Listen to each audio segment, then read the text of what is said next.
Olá pessoal, eu sou a Tamara e chegamos na segunda parte do capítulo 18, Obsessão, do livro Missionários da Luz, onde André Luiz está participando de uma reunião mediúnica no centro espiritualista onde Alexandre presta assistência. E nesta noite em que o André está lá, Alexandre lhe explica que terão 5 atendimentos de 5 pessoas que estão sofrendo obsessão e que desses 5 casos, 4 são questões de socorro e apenas uma realmente está em fase de melhoras. E Alexandre explica o porquê que apenas uma dessas pessoas do atendimento está em situação de melhora e que não é porque essa pessoa tenha uma proteção diferente. Alexandre explica as características que levam a pessoa a obter, qualquer pessoa que tenha um caso de obsessão ou que desconfie, ela precisa ter uma atitude também interna.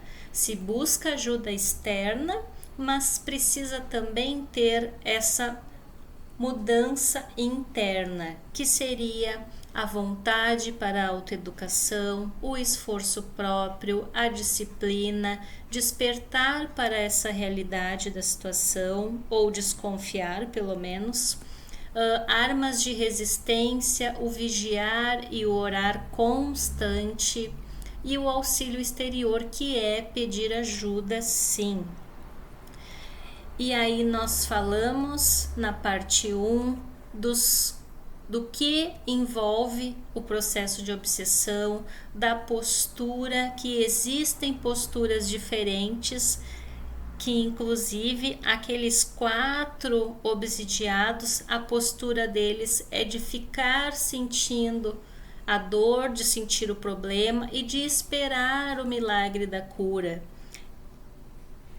E Alexandre explica que para esse tipo de pessoa, o que os bons espíritos fazem? Eles semeiam o bem para colher no futuro, esperam o término da cegueira do obsidiado, esperam a redução da rebeldia, porque não tem o que fazer se não tem essa atitude, como no caso do obsidiado 1, que quer a cura, que está restaurando suas forças psíquicas, que faz prece, que tem o autodomínio, pratica meditação, e com essa postura ele entrará na corrente auxiliadora do alto, porque é como se ele estivesse levantando a mão para pedir ajuda. E aí o que os bons espíritos fazem nessa situação? Eles projetam ajuda, eles conseguem atuar. E aí desses 5 casos de obsessão, nós vimos que os seus obsessores estão junto, que o intérprete desencarnado conversa com eles no sentido de argumentar para que eles perdoem, e eles respondem querendo justiça, querendo fazer justiça. E aí André Luiz percebe que a doutrinação ela é muito importante no sentido de tratar com carinho, respeito, porque esses obsessores também são espíritos, mas estão em condições infelizes por estarem também com dores latentes que não foram resolvidas lá atrás e que eles podem resolver de um outro jeito, de uma outra forma, que é entregando a justiça para Deus, como Jesus fez. Inclusive, um dos obsessores fala para o intérprete que ele está fazendo a mesma justiça que Jesus pregou. Só que Jesus não fez a justiça com as próprias mãos, ele entregou a justiça ao Pai. Então, é esses argumentos que o intérprete está fazendo com os obsessores, Dentro desse capítulo tem um caso de possessão que está narrado na parte 1 desse capítulo, e nós paramos aqui, onde Alexandre explica a atitude mental da moça que está em condições de melhoras por esforço próprio. E aí vamos continuar daqui. Aprovando-me o minucioso exame com um gesto significativo, Alexandre tornou a dizer: apenas o doente, convertido voluntariamente em médico de si mesmo, atinge a cura positiva. No doloroso quadro das obsessões, o princípio é análogo. Se a vítima capitula sem condições ante o adversário, entrega-se-lhe totalmente e torna-se possessa, após transformar-se em autômato à mercê do perseguidor. Se possuir vontade frágil e indecisa, habitua-se à persistente atuação dos verdugos e vicia-se no círculo de irregularidades de muito difícil corrigenda. Porquanto se converte, aos poucos, em polos de vigorosa atração mental aos próprios algozes. Em tais casos, nossas atividades de assistência estão quase circunscritas a meros trabalhos de socorro, objetivando resultados longínquos. Quando encontramos, porém, o enfermo interessado na própria cura, valendo-se de nossos recursos para aplicá-los à edificação interna, então podemos prever triunfos imediatos. Calando-se o instrutor, prossegui observando os serviços que se desenrolavam no recinto. O doutrinador encarnado, companheiro de grande e bela sinceridade, era o centro de um quadro singular. Seu tórax convertera-se num foco irradiante, e cada palavra que lhe saía dos lábios semelhava-se a um jato de luz alcançando diretamente o alvo. Fosse ele os ouvidos perturbados dos enfermos ou o coração dos perseguidores cruéis. Suas palavras eram, com efeito, de uma simplicidade encantadora, mas a substância sentimental de cada uma assombrava pela sublimidade, elevação e beleza. Então aqui Alexandre retoma essa postura da pessoa que está sofrendo obsessão, que ela tem ali duas atitudes: a atitude de tratar com indiferença uma vontade frágil que não busca ajuda, e o que acontece aqui? Os obsessores continuam na sua volta, lhe influenciando, e também temos bons espíritos, mas eles ficam limitados devido a essa atitude. É como se estivesse na estrada, mas sentado no chão, esperando ali uma carona, esperando que alguém lhe ajude a caminhar. É como se tivesse essa postura. Já o mesmo obsidiado, se ele for médico de si mesmo, que observa os seus pensamentos e pratica ali um esforço íntimo, ele continua tendo a companhia dos obsessores, mas ele, devido à sua atitude mental, ele abre brechas para ter ajuda mais direta dos bons espíritos, porque ele está buscando e está procurando. E também, visualizando essa imagem, ele está de pé diante da estrada, está caminhando. Ele pode estar se arrastando, mas ele está caminhando. Pode estar doendo, mas ele está se movimentando. Então é bem interessante essa explicação de Alexandre. Reparando-me a estupefação, Alexandre veio em meu socorro, esclarecendo: estamos aqui numa escola espiritual. O doutrinador humano encarrega-se de transmitir as lições. Você pode registrar, porém, que para ensinar com êxito, não basta conhecer as matérias do aprendizado e ministrá-las. Antes de tudo, é preciso senti-las e viver-lhes a substancialidade no coração. O homem que apregoa o bem deve praticá-lo, se não deseja que as suas palavras sejam carregadas pelo vento, como o simples eco de um tambor vazio.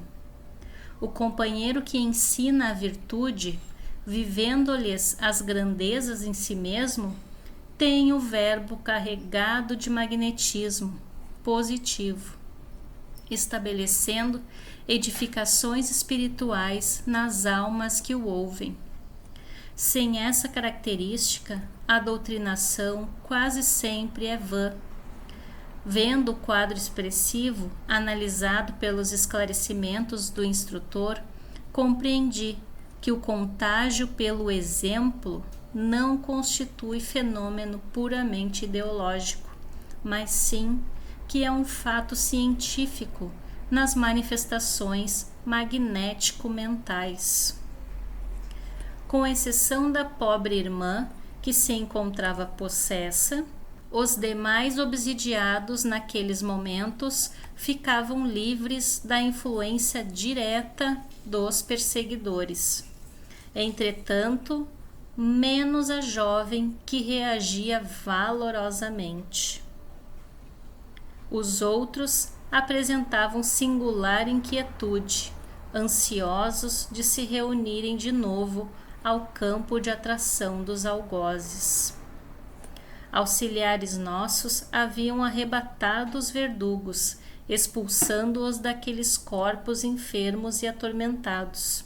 Todavia, os interessados nas melhoras físico-psíquicas primavam pela ausência íntima, conservando-se a longa distância espiritual dos ensinamentos que o doutrinador encarnado, ao influxo dos mentores de mais alto, ministrava com admirável sentimento. Então tinha uma diferença ali também, agora diferença interna de cada um. Embora ali durante a reunião eles se mantivessem afastados dos obsessores, e a atitude interna deles era de falta, era de inquietação, era como se estivesse faltando alguma coisa. Esse era o sentimento que eles tinham ali naquele momento, fora a moça que estava num esforço constante para se elevar, para receber conscientemente ajuda do plano superior. A atitude deles era de insatisfação e ansiedade. Dir-se-ia que não suportavam a separação dos obsessores invisíveis, habituado a enfermos que, pelo menos aparentemente, demonstravam desejo de cura. Estranhei a posição mental daqueles que se reuniam em pequenino grupo à nossa frente, tão lamentavelmente desinteressados do remédio que a espiritualidade lhes oferecia por amor. Alexandre percebeu minha surpresa e observou-me.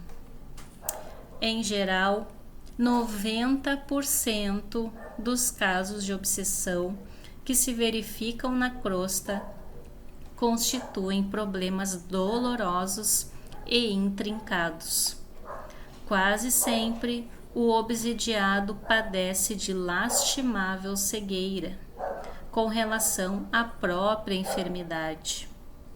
E porque não atende ao chamamento da verdade pela cristalização personalista, torna-se presa fácil e inconsciente, embora responsável, de perigosos inimigos das zonas de atividades grosseiras.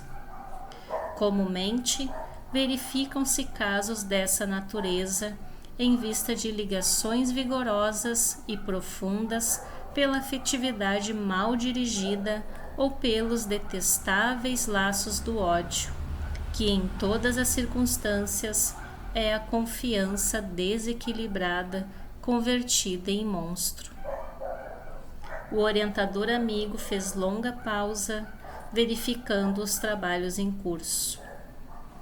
Mas como quem desejasse socorrer-me, com lições inesquecíveis na luta prática, prosseguiu, apesar das absorventes obrigações da hora. Por este motivo, André, ainda mesmo para o psiquiatra esclarecido, à luz do espiritismo cristão, a maioria dos casos desta ordem é francamente desconcertante, em virtude dos ascendentes sentimentais. Cada problema destes exige solução diferente. Além disso, importa notar que os nossos companheiros encarnados observam somente uma face da questão, quando cada processo desse teor se caracteriza por aspectos infinitos, com vistas ao passado dos protagonistas encarnados e desencarnados. Diante do obsidiado, fixam apenas um imperativo imediato, o afastamento do obsessor. Mas como rebentar de um instante para outro algemas seculares forjadas nos compromissos recíprocos da vida em comum? Como separar seres que se agarram uns aos outros ansiosamente por compreenderem que na dor de semelhante união permanece o preço do resgate indispensável? Efetivamente, não faltam os casos, raros embora, de libertação quase instantânea. Ai, porém, vemos o fim de laborioso processo redentor, ou então encontramos o doente, que de fato faz violência a si mesmo, a fim de abreviar a cura necessária. Examinando a extensão dos obstáculos ao restabelecimento completo dos enfermos psíquicos, considerei. Depreende-se então que Alexandre, porém, não me deixou terminar. Cortando-me a frase inoportuna, respondeu: já sei o que vai dizer. Verificando as dificuldades que relaciono para o seu aprendizado natural, você pergunta se não será infrutífero o nosso trabalho e se não será melhor entregar o obsidiado à própria sorte. Esta observação, contudo, é um contrassenso. Se você estivesse na terra, ainda na carne, e visse um filho amado em condições pré-agônicas, totalmente desenganado pela medicina humana, teria coragem de abandoná-lo ao sabor das circunstâncias? Não confiaria em algum recurso inesperado da providência divina? Não aguardaria ansioso a manifestação favorável da natureza? Quem está firmemente no âmago do coração de um homem, nosso irmão, para dizer com certeza matemática se ele vai reagir contra o mal ou deixar de fazê-lo, se pretende o repouso ou o trabalho ativo, não podemos desse modo mobilizar qualquer argumento intelectual para fugir ao nosso dever de assistência fraterna, ao ignorante e sofredor. Urge atender à nossa parte de obrigação imediata, compreendendo que a construção do amor é também uma obra de tempo. nenhuma palavra, nenhum gesto ou pensamento nos serviços do bem permanece perdido. Compreendi a nobreza da observação e mantive-me em silêncio. E porque o meu orientador voltasse a cooperar ativamente nos trabalhos em andamento, passei a examinar os doentes psíquicos, enquanto o doutrinador terreno prosseguia em sua luminosa tarefa de evangelização. A jovem que reagia contra a perigosa atuação dos habitantes das sombras demonstrava regular normalidade em seu aparelho fisiológico. Semelhava-se a alguém que movimentava todas as possibilidades da defensiva para conservar intacto o equilíbrio da própria casa. Entretanto, os demais exibiam lamentáveis condições orgânicas. A desventurada possessa apresentava sérias perturbações, desde o cérebro até os nervos lombares e sacros, demonstrando completa desorganização do centro da sensibilidade, além de lastimável relaxamento das fibras motoras. Tais desequilíbrios não se caracterizavam apenas no sistema nervoso, mas igualmente nas glândulas em geral e nos mais diversos órgãos. Nos demais obsidiados, os fenômenos de degradação física não eram menores. 2 deles revelavam estranhas intoxicações no fígado e rins. Outro mostrava singular desequilíbrio do coração e pulmões, tendendo à insuficiência cardíaca, em conúbio com a pré-tuberculose avançada. Enquanto examinava atento aqueles inquietantes quadros clínicos, o orientador encarnado da Assembleia, fazendo-se intérprete de grandes benfeitores de nosso plano de ação, espalhava o amor cristão e a sabedoria evangélica a longos jorros, efetuando com extrema fidelidade ao Cristo a semeadura da caridade, da luz, do perdão. Desejando a minha elevação nas atividades construtivas, Alexandre aproximou-se de mim e observou: repare no serviço de fraternidade legítima. Não temos o milagre das transformações repentinas, nem a promoção imediata aos planos mais elevados, dos que se demoram no campo inferior. A tarefa é de sementeira, de cuidado, persistência e vigilância. Não se quebram grilhões de muitos séculos num instante, nem se edifica uma cidade num dia. É indispensável desgastar as algemas do mal com perseverança e praticar o bem com ânimo evangélico. Os serviços iam a termo, percebendo que o meu instrutor voltava à nossa conversação mais fácil. Expus-lhe as minhas observações, perguntando em seguida: ante os distúrbios fisiológicos que me foi dado verificar nos enfermos psíquicos, devo considerá-los como doentes do corpo também? Perfeitamente.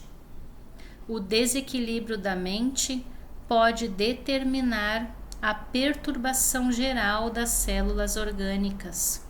É por este motivo que as obsessões quase sempre se acompanham de característicos muito dolorosos. As intoxicações da alma determinam as moléstias do corpo. Antes que eu pudesse voltar a perguntas, percebi que a reunião estava sendo definitivamente encerrada por parte dos amigos da crosta. interrompera-se a cadeia magnética defensiva. Notei, surpreendido, que a jovem resoluta e firme na fé alcançara melhoras consideráveis, enquanto a possessa ia retirar-se com a situação inalterada. Reparei os 3 outros enfermos. Tão logo se quebrou a corrente de vibrações benéficas ali estabelecida, voltaram a atrair intensamente os verdugos invisíveis, a cuja influenciação se haviam habituado, demonstrando escasso aproveitamento. Valendo-me da hora, acerquei-me de Alexandre, para não perder as suas lições alusivas ao assunto, e indaguei: como atingir as conclusões finais no tratamento aos obsidiados? Ele sorriu e respondeu: em todas as nossas atividades de socorro há sempre imenso proveito, ainda mesmo quando a sua extensão não seja perceptível ao olhar comum. E qualquer doente dessa natureza que se disponha a cooperar conosco em benefício próprio, colaborando decididamente na restauração de suas atividades mentais, regenerando-se à luz da vida renovada no Cristo, pode esperar o restabelecimento da saúde relativa do corpo terrestre. Quando a criatura, todavia, roga a assistência de Jesus com os lábios, tá aqui, ó, sem abrir o coração à influência divina, não deve aguardar milagres de nossa colaboração. Podemos ajudar, socorrer, contribuir, esclarecer.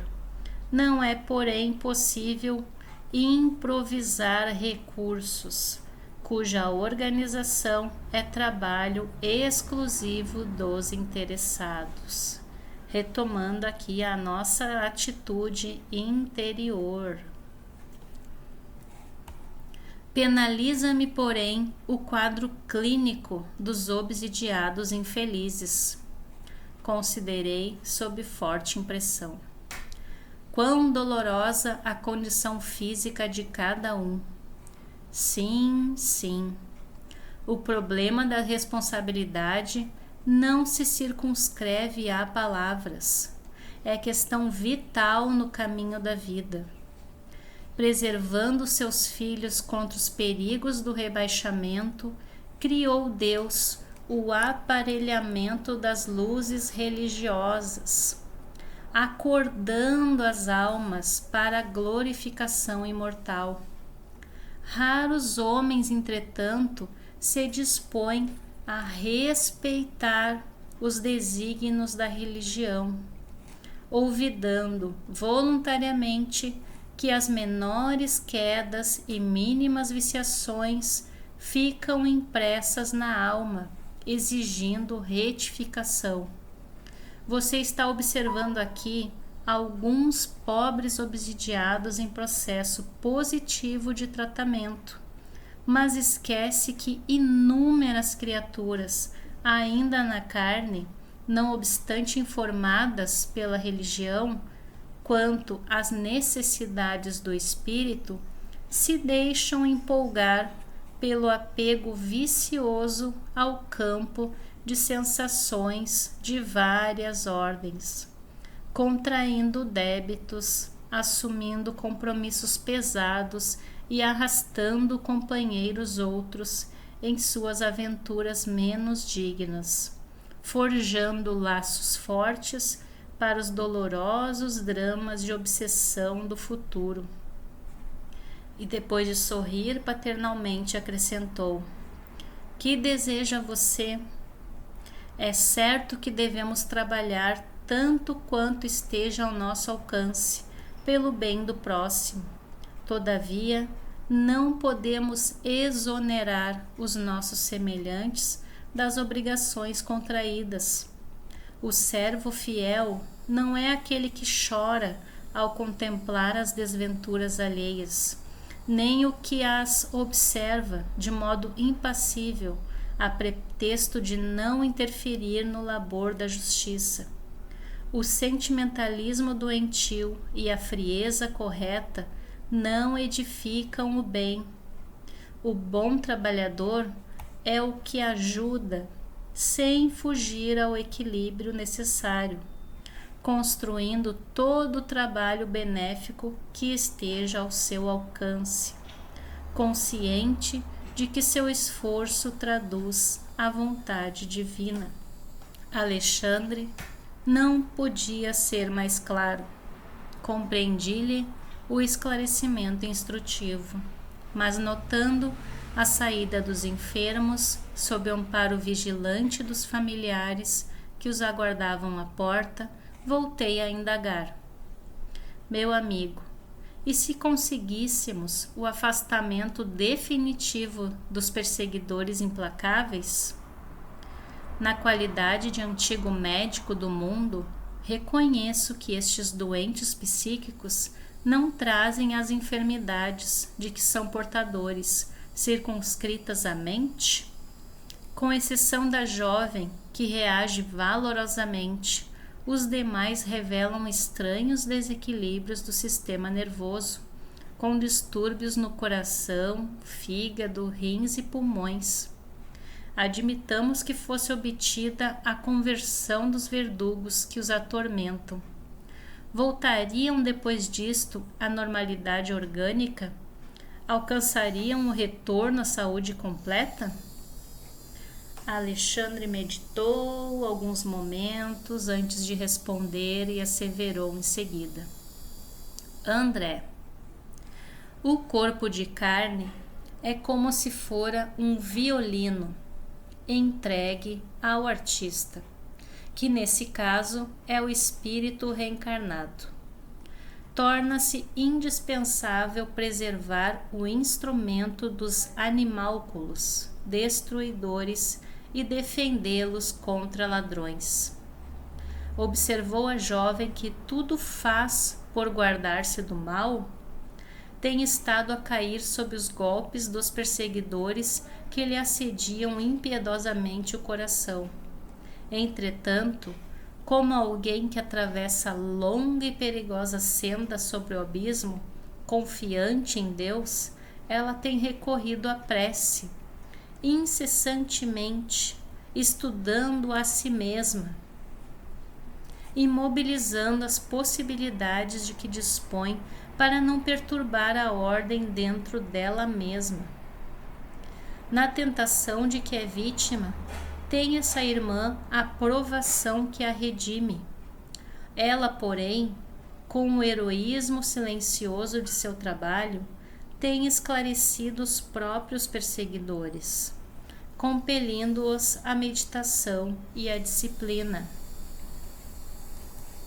Segundo vê, essa lutadora sabe preservar o instrumento que lhe foi confiado e, convertida em doutrinadora dos verdugos, pelo exemplo de resistência ao mal, transforma os inimigos, iluminando a si mesma.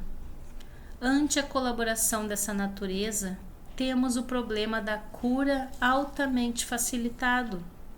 Não se verificará, porém, o mesmo com aqueles que não se acautelam com a defesa do instrumento corporal. Entregue aos malfeitores, o violino simbólico a que nos referimos pode permanecer semidestruído, e ainda que seja restituído ao legítimo possuidor, não pode atender ao trabalho da harmonia com a mesma exatidão de outro tempo. Um Stradivarius pode ser autêntico, mas não se fará sentir com as cordas rebentadas. Como vemos, os casos de obsessão apresentam complexidades naturais, e na solução deles não podemos prescindir do concurso direto dos interessados. Compreendo. e, em virtude da pausa mais longa que o mentor imprimiu à conversação, falei. Convenhamos, porém, que os perseguidores se convertam, que se afastem definitivamente do mau caminho, depois de se viciarem o organismo das vítimas, durante longo tempo. Nesse caso, não terão elas o restabelecimento imediato?